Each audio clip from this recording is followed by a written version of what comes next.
This Heritage Humane Society's Paws for Paws segment is proudly sponsored by Mermaid Books. Well, it's 19 minutes after 9 o'clock. It's Tuesday morning, and you know what that means. Jennifer's over from the Heritage Humane Society. Good morning, Jennifer. Good morning. How are you doing? Not too bad for a Tuesday. And tell me that kitty cat's name again. His name is Shenzi. Shenzi. I know. Repeat after me. It's Shenzi. The nice thing about adopting, though, is you can name your kitty cat or your animal whatever you want afterwards. But, Shenzi is up for adoption, and he is a very, very sweet, relaxed, chill kitty cat. He's just hanging out, purring in my lap right now. And him and his two brothers came to the shelter about a month ago. They were found stray here in Williamsburg. And he's just as sweet as can be. So if you're looking for a lap cat that wants to hang out, watch Disney Plus with you on your couch this holiday season, or Netflix, whatever you choose, he would make a really, really great kitty cat. He's super sweet. He's a younger boy. We think he's about 2 years old. So he's definitely a catch. So come by the shelter. We're open noon to 4:30 today, and meet him. The staff have absolutely fallen in love with him at the shelter just because of his really, really sweet personality. His brother, Ed, I think, is hopefully getting adopted today. So we're hoping to find a good home for Shenzi this week as well. Well, I think that's fantastic. And, animals, people, say, just a dumb animal. Well, in my opinion, no such thing.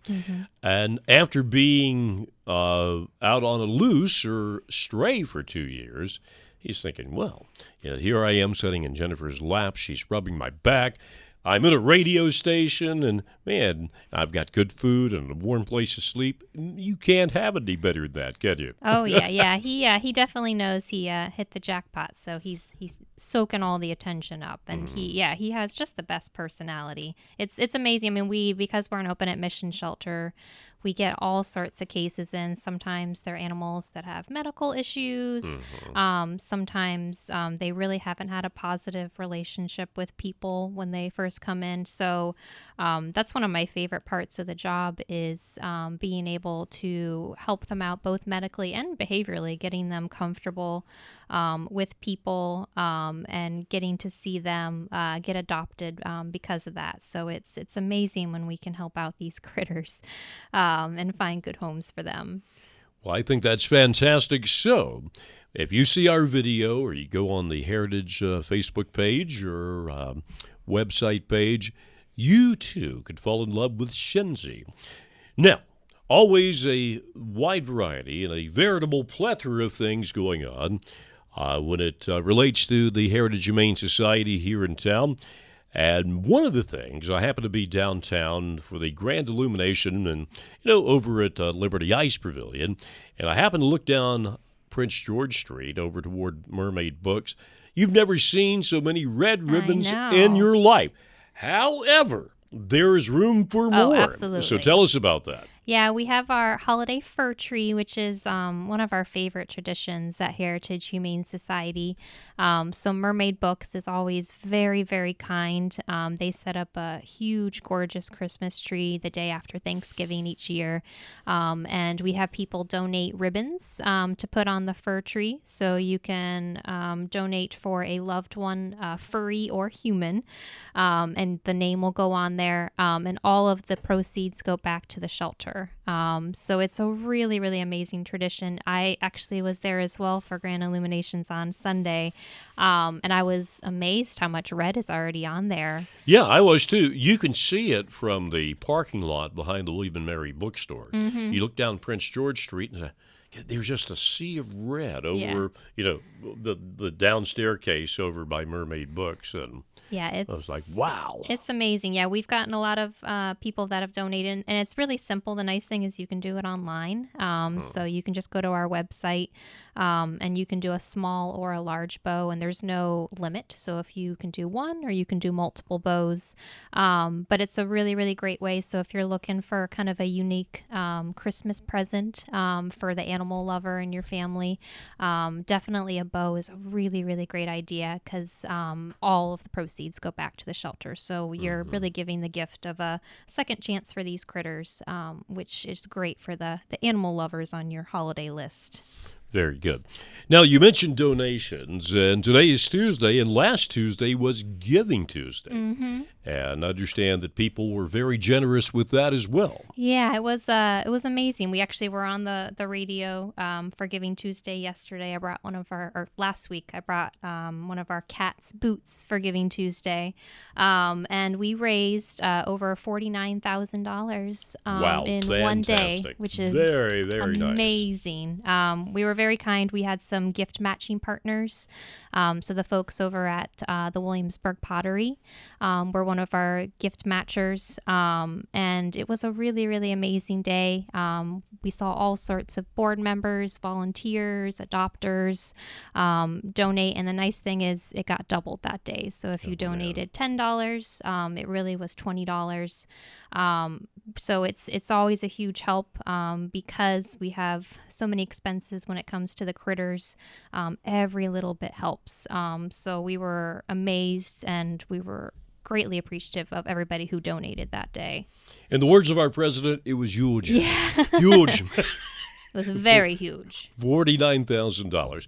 Well, what else is going on over at Heritage? Is that as the big day draws near, all kinds of stuff, right? Oh, yeah. So the holiday season is usually our busiest time of year, which is a great thing.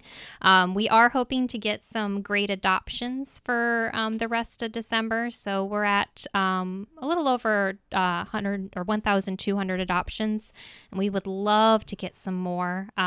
We have over 200 pets in our care right now, which is quite a bit. Most of them are dogs and cats, but we do have some small critters as well. And we would love to get homes for these critters for the holiday season. We have some long-term cats and dogs. Sky, who I brought, I think about a month ago, is still there.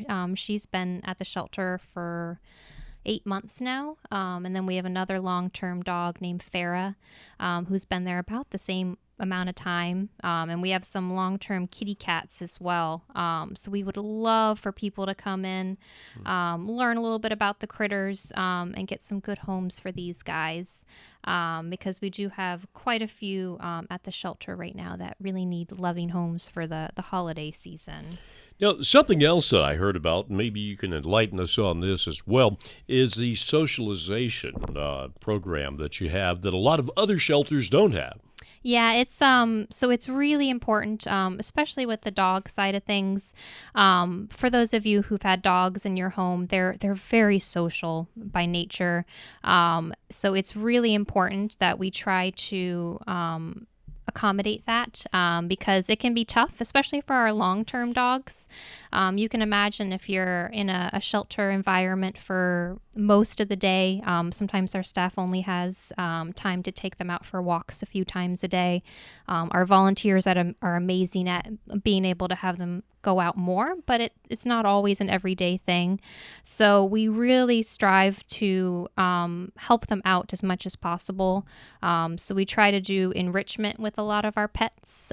So we do all sorts of toys and different things they have to mentally kind of think about, getting the food out so that way they're not bored in their kennels. But another really important thing we do is something called play groups at the shelter, which a lot of shelters are doing nowadays. Because it really helps the mental health of dogs. Because they're social by nature, they want to be able to interact with other dogs for the most part. There are some dogs that have personalities where maybe it's not the perfect fit, but most of them, just like people. exactly. Right. Most of them, it's amazing to see, like when you watch the play groups, if a dog's in a play group for 10 minutes, when he comes out, he is exhausted just because it's a different type of interaction. They're playing, they're wrestling with other dogs, they're getting that really social need that they really, really need. And it's sometimes a lot more, it tires them out a lot more than taking them for a run, because they get both that mental and physical exercise. So it's something that we're always striving to do more and more. So our staff try to do it at least once a day with most of our dogs.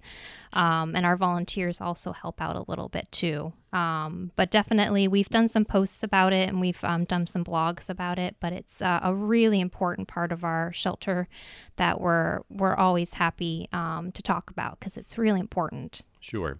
And, mentioning volunteers, there's always opportunities there, and we're a little bit short on time today, but we'll talk about that again. And speaking of which, I see your volunteers with some of your dogs out on Duke of Gloucester Street, or Dog Street for an acronym. Yes. Some people like that acronym and some people do not, but just the same, I got a chance to see those animals, and I'm thinking to myself, isn't that nice?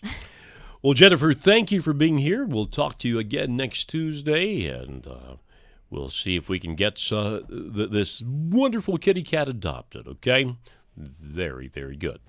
29 minutes after 9 o'clock, and that's been Heritage Humane Society for Tuesday. Mermaid Books is proud to have sponsored this Paws for Paws segment. Mermaid Books, used and rare books, antiques, vintage postcards, classic fiction, children's books, and of course, books about all creatures great and small. Mermaid Books is located downstairs at 421A Prince George Street in Merchant Square, Williamsburg.